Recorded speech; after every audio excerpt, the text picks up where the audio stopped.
Your money is in the bank. You can see it. You can log in right now and look at the number. And there is no law in this country that says a bank must hand you all of it today. Not most of it. Not a reasonable amount of it. There is no federal rule that guarantees you can walk into your own branch and walk out with your own cash. Verified card. Source. Daily withdrawal limits are set by individual banks, not by federal law. The limits that stop you were not written by Congress. They were written by the bank, which means the bank can change them, quietly, without telling you. And the day you find out is the day you need the money. And this has been getting quietly tighter, not looser. Branches have been closing across this country for years. The ones that remain hold less cash than they used to. More of banking has moved to a screen, and the parts that did not move are the parts seniors use most. So the country has been steadily rebuilding itself around people who do everything online, while the people who need physical money the most are the ones with the fewest branches left to walk into. Nobody announced that. There was no letter. It simply happened, one closure at a time, until the nearest branch was 40 minutes away and the drawer inside it was smaller than it used to be. There are 5 different walls between a senior and their own cash right now.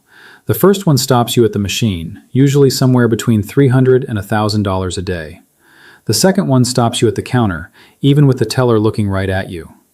The third one is the branch simply not having the money in the building. The fourth one turns a completely legal withdrawal into a federal form with your name on it. And the fifth one is the reason people go to prison for taking out their own money. Now stay with me because there is one more thing. 4 of these 5 can be cleared with a single phone call made before you ever leave the house. The same withdrawal, the same amount, the same bank. Refused on one day, handed over on another. The only difference is that phone call. Before this video ends, I will tell you exactly what to say on it. My name is Kevin. I read the rules so you do not have to. If you are new here, this channel exists for one reason. We read the fine print that decides what happens to your money, so you find out before the system decides for you. Subscribe and turn on the bell because every person watching this has a limit on their account right now that they have never been told. Let me start with the machine because it is where most people meet the first wall. Every ATM card has a daily withdrawal limit. Every single one. Yours has one right now. For most standard checking accounts in this country, that limit sits somewhere between $300 and $1,000 a day. Verified card. Source. Typical daily ATM withdrawal limits at major U.S. banks range from roughly $300 to $1,000.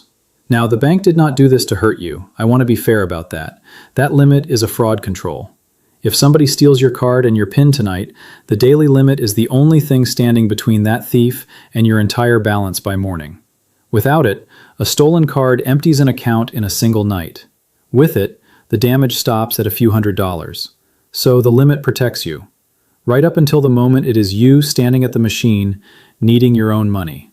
And there is a reason this hits older Americans harder than anybody else, and it is worth saying plainly.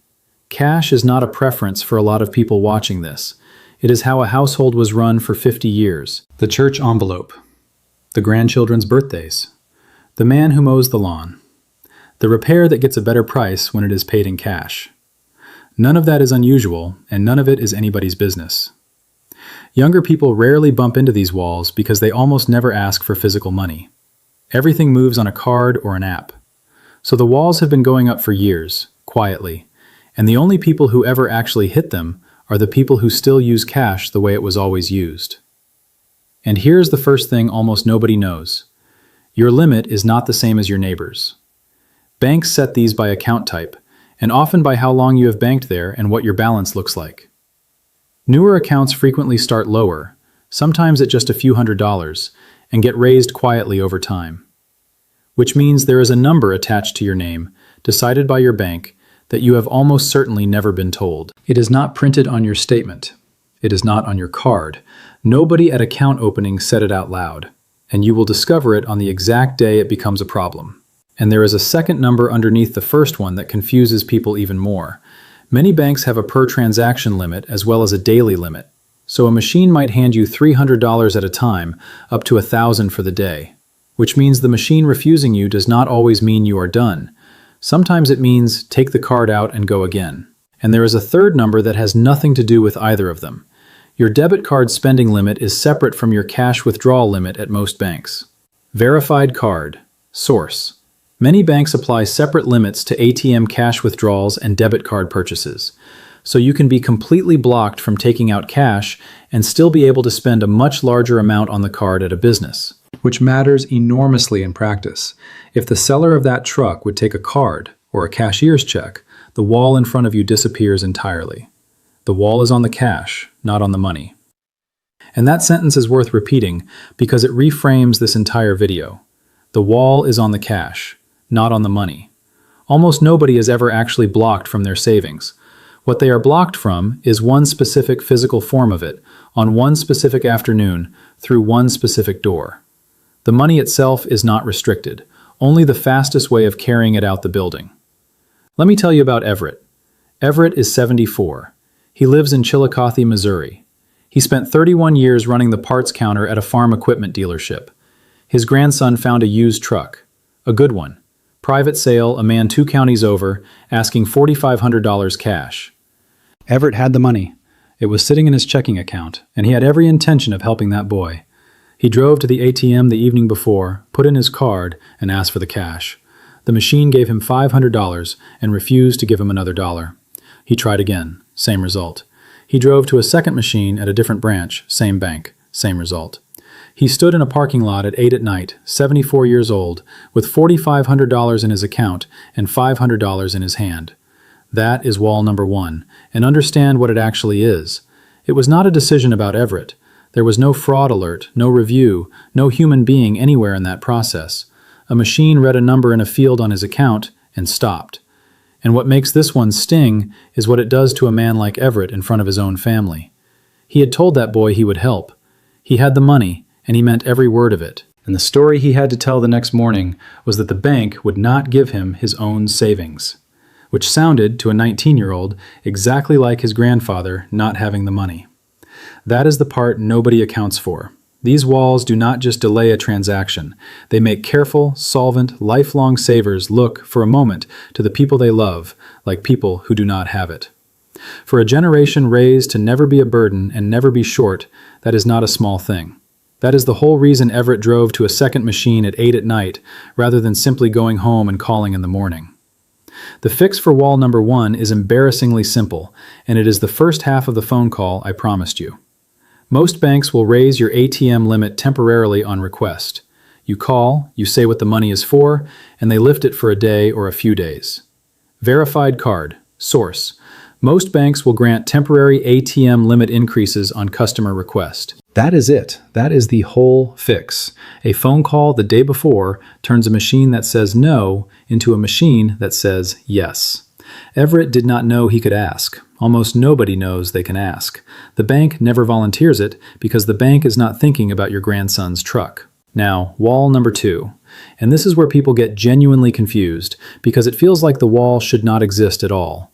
You go inside, to a human being, with your identification in your hand. Here is the good news first, and it is real. Teller limits are much higher than machine limits, almost always. Because when you walk into a branch, the bank has verified you with a face, an identification, a signature. Branch withdrawals commonly run in the thousands, and many banks have no fixed maximum at the counter at all. Verified card. Source. In-branch teller withdrawal limits are substantially higher than ATM limits and vary by bank and account. So walking inside genuinely solves a lot. If you take one practical thing from this video, take that. The counter beats the machine, every time. But the counter has its own wall, and it is not about permission. It is that the branch may not physically have your money. Think about what a bank branch actually is now, not the marble building from 1960. A small suburban branch today keeps a working amount of cash on hand, enough for a normal day of normal transactions. It is not a vault stuffed with hundreds. It is a drawer, planned to a forecast, restocked on a schedule. So when someone walks in unannounced and asks for a large amount in cash, the answer very often is not, "You are not allowed." The answer is, "We do not have that here today." Verified card. Source. Branch cash on hand is limited and large withdrawals typically require advance notice. And that distinction matters enormously because of how it feels to the person standing there. Refused feels like suspicion. It feels like being told no by an institution that holds your money. But most of the time, it is logistics. It is a delivery schedule. It is the same reason a small grocery store does not have 40 turkeys on a random Tuesday. Marguerite found this out the hard way. Marguerite is 78, from Ottumwa, Iowa. Her furnace died in February. The repairman, an honest man she had used for 20 years, quoted her $6,200 and offered a discount for cash. She went to her branch on a Tuesday morning, patient, prepared, with her identification. They could not give it to her that day. They offered to order it for later in the week. And Marguerite, who had never once been told no by a bank in her life, drove home convinced she had been refused, that something was wrong with her account, that she had done something. She spent 2 nights genuinely frightened over what was, in the end, a cash delivery schedule. That is the second half of the phone call. Call ahead. Tell them the amount and the day. Ordering cash is a normal, routine, boring thing that banks do constantly. It usually takes a day or two. The people who get told no are almost always the people who walked in without warning. The people who called first almost never hear no at all. And there is one more option that solves this entirely, and almost nobody considers it: a cashier's check. For a private sale, a contractor, a car, a cashier's check does everything cash does and is genuinely safer for both sides. The seller knows the funds are real because the bank has already taken the money out of your account and guaranteed it. And you are not driving around with thousands of dollars in an envelope. Verified card. Source. Cashier's checks are drawn on bank funds and are commonly used for large private transactions. There is no daily limit standing in front of a cashier's check the way there is in front of cash. The branch does not need to have the money physically in the drawer. So if the only reason you want cash is that the other party asked for it, ask whether a cashier's check works. Very often it does, and 4 of the 5 walls in this video simply vanish. And if somebody insists on cash and refuses a cashier's check, that in itself is worth a second thought about who you are dealing with. Now I want to stop here because Marguerite is the exact reason I built the thing I am about to tell you about. She did nothing wrong. She was polite, she was prepared, she had her identification, and she still went home frightened and empty-handed with a dead furnace in February. Nobody at that counter said the one sentence that would have fixed it. Nobody said, "Call us the day before and we will have it ready." The rules that govern your own money are written in a language designed to make you assume the answer is no. That is what the Quiet Rules is. It is the drawer version of everything I cover on this channel. Written large, written simple. How to find out your own limits before you need them. The exact words to say when you call ahead. What is routine, what is not, and when a no is really just a schedule. So the person standing at a counter with a real need knows what to ask for that day. Not 2 frightened nights later. The paper remembers for you. That is the entire point of paper. You can find it at kevinexplains.shop. The link is right below this video, or scan the QR code on your screen right now. It is also in the pinned comment at the top. And there is a 7-day guarantee, always. If it does not hand you something you did not have before, you send it back. Because the alternative is a woman in February, in Iowa, sitting in a cold house, over a phone call nobody told her to make. If nobody has ever told you that your bank has a limit on your own money, do me one favor. Subscribe and turn on the bell. Because this channel reads the fine print that nobody mails to your house. Now, wall number 4, and this is the one that frightens people the most, and it should frighten them the least. The federal form. When you withdraw more than $10,000 in cash, your bank files a report with the federal government. It is called a currency transaction report. The threshold is over $10,000, and it has been in place for decades. Verified card. Source. Bank Secrecy Act currency transaction reporting requirement for cash transactions over $10,000. Now let me tell you what that report actually is, because the panic around it is worse than the thing itself. It is routine. Banks file enormous numbers of them every year. It is a form with your name, your account, the amount, and the date. It is not an accusation. It is not an investigation. Nobody is dispatched. You are not flagged as a suspect. Those reports exist because of a law passed decades ago aimed at large-scale money laundering and organized crime. Verified card. Source. The Bank Secrecy Act reporting framework was established to detect money laundering and financial crime. They were never designed with a retired man buying a truck in mind. He is simply standing on the same road the law was built to watch. And the number has never been adjusted for the passage of time, which is the quiet unfairness in the whole thing. $10,000 was an enormous amount of money when that threshold was written. It is a used car now. It is a roof. It is a medical bill. So a line that was originally meant to catch unusual, serious money now catches perfectly ordinary retirees doing perfectly ordinary things. And here is the part that people find genuinely hard to believe. There is nothing illegal about triggering one. Withdrawing your own money is legal. Withdrawing a large amount of your own money is legal. The report is simply what the bank is required to do when a number crosses a line. Verified card. Source. Large cash withdrawals from one's own account are lawful. The reporting requirement is procedural. You do not have to explain yourself for permission. You may be asked what the money is for, and the honest answer is fine. A car, a contractor, a family gift. That is not an interrogation. That is the teller filling in a field. The people who get into trouble here are not the people who trigger the report. They're the people who try to avoid it. Which brings me to wall number 5. And this one is different from all the others because this one has a prison sentence attached to it. There is a federal crime called structuring. Structuring means deliberately breaking a large cash transaction into smaller pieces to stay under the reporting threshold. Verified card. Source. Structuring transactions to evade currency transaction reporting is a federal offense. And here is the sentence that everyone needs to hear because it is the part that catches innocent people. It is a crime even when the money is completely legitimate. Not, it is a crime if the money came from something illegal. The money can be your own savings. Money you earned, paid taxes on, and kept for 40 years. Entirely clean, entirely yours. If you split it up specifically to stay under the line, the splitting itself is the offense. Let me tell you about Rayburn. Rayburn is 71. He lives outside Cape Girardeau, Missouri. He sold a piece of land that had been in his family since his grandfather.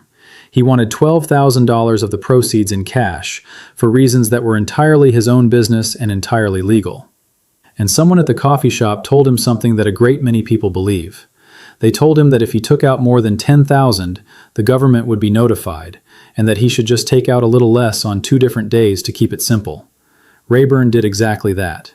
$6,500 on a Monday, $5,500 on a Thursday. He was not hiding anything. He had nothing to hide. He was following advice from a neighbor who also had nothing to hide. And what he had actually done, in the eyes of federal law, was the offense itself. Now, I want to be careful and honest here because I am not telling you a man was hauled off to prison over a furnace repair. What happens far more often is a suspicious activity report filed quietly that the customer never sees. Sometimes questions, sometimes an account closed with no explanation given. Verified card. Source. Banks file suspicious activity reports on patterns consistent with structuring. But cases have been brought. Money has been seized. Ordinary people with entirely legitimate money have lost years and legal fees over a pattern in a spreadsheet. And the cruelest part is the motive. Almost none of them were trying to hide a crime. They were trying to avoid a form that would have cost them nothing at all. And there is a detail in the law that catches people who think they have found a clever line. The threshold is not one withdrawal, it is the day. Multiple cash transactions that add up past the line within the same business day are treated as one for reporting purposes. Verified card. Source. Related cash transactions within the same business day are aggregated for reporting purposes, so the idea of going back twice in an afternoon does not avoid anything. It simply produces the same report, with a pattern attached to it that the single withdrawal would never have had. So let me put the rule as simply as it can possibly be put. If you need $12,000, ask for $12,000. Let the bank file its paperwork. It costs you nothing, it takes no extra time, and it is the end of the matter. The form is harmless. Avoiding the form is the thing that is not. And notice how backwards that is from what everybody believes. The instinct is that the bigger withdrawal is riskier. It is not.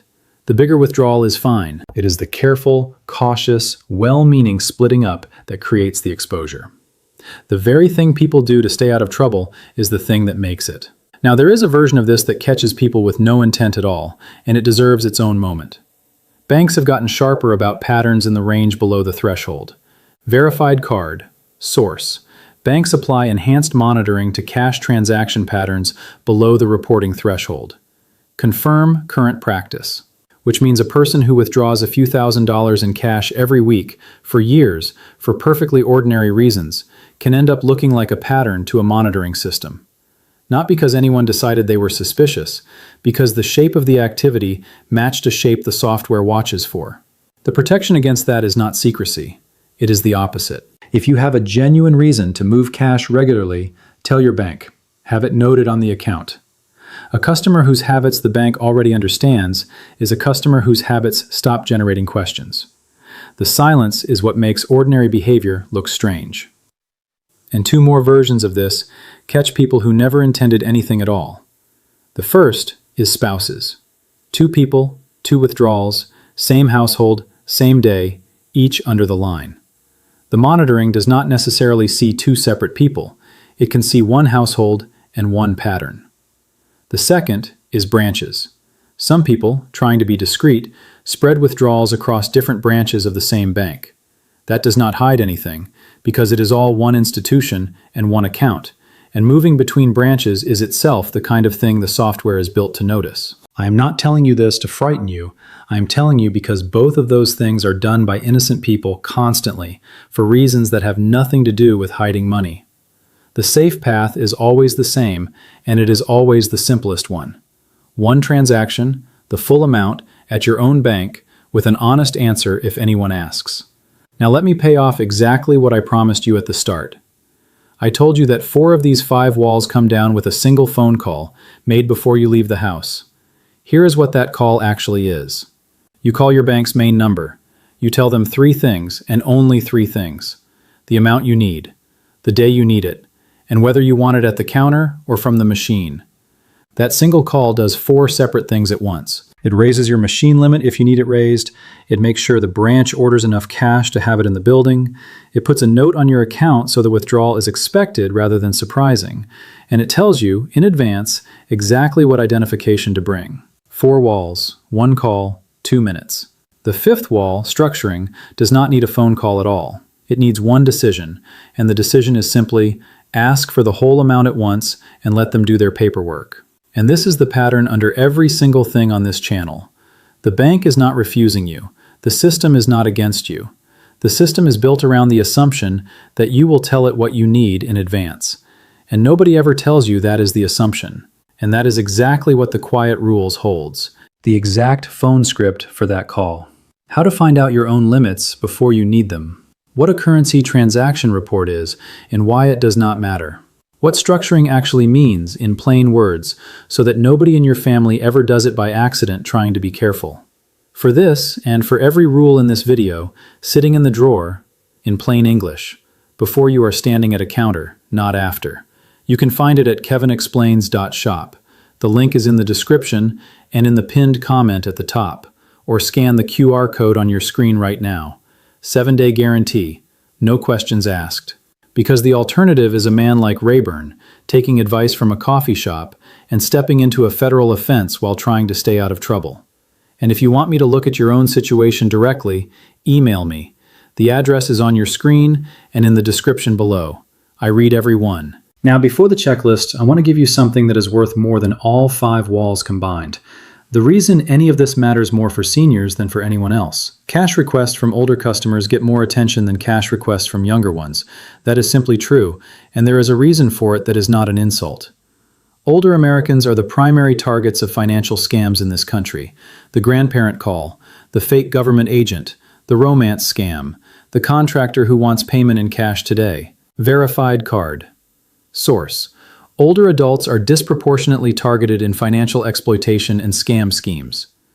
And an enormous number of those scams end at exactly one place: a senior at a counter asking for a large amount of cash in a hurry. Which means that when you walk in and ask for cash urgently, you are, without knowing it, matching the exact profile of a person in the middle of being defrauded. That is why the questions come. That is why there is sometimes hesitation. It is not disrespect. It is a teller who has, quite possibly, personally watched someone lose everything at that same counter. I have heard from tellers about this, and it stays with them. Somebody comes in urgent, cash only, evasive about the reason, phone in hand, and everything about it matches the pattern. and sometimes they cannot stop it because it is the customer's money and the customer insists. Those are the days a bank employee goes home and does not sleep.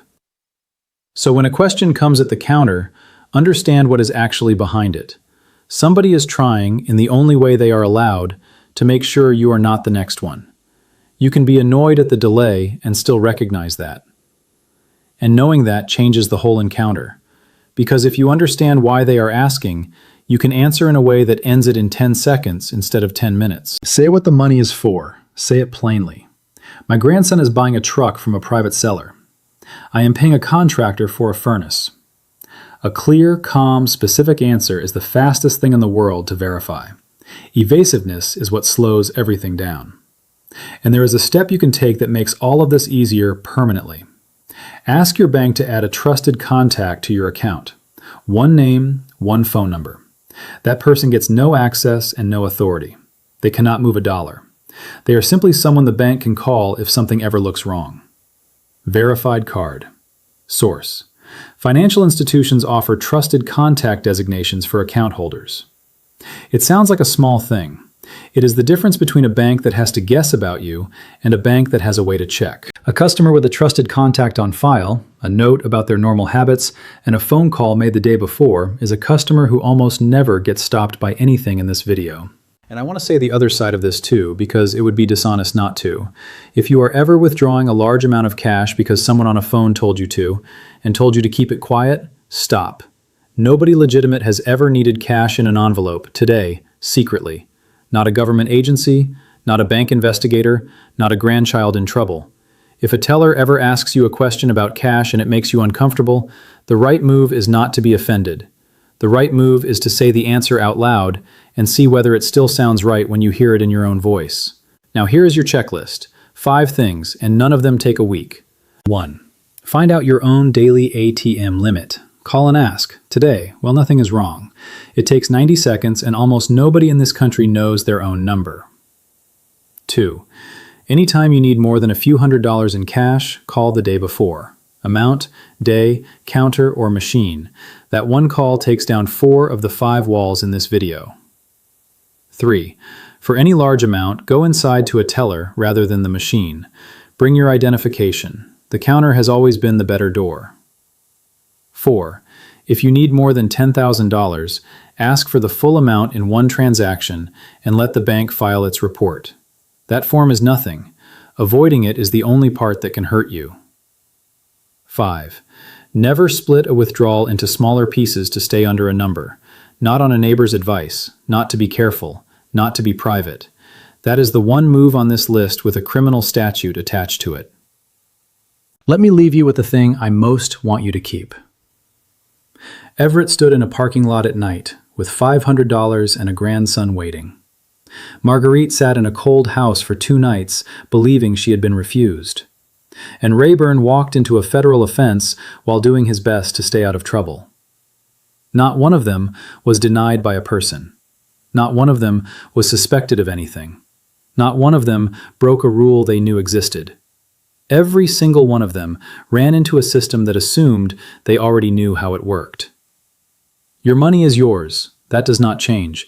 But the door it comes out of has a schedule, a limit, and a form attached to it. And none of that is written anywhere you would ever look. The people who get stopped are almost never the people who did anything wrong. They are the people who showed up without warning, at a system that only ever says yes to the people who called first. So call first, today, while nothing is wrong. And tell somebody else in your family what you learned in this video, because the person this happens to is very often not the person who watched it. It is a father who did not want to ask for help, or a mother who did not want to explain herself at a counter.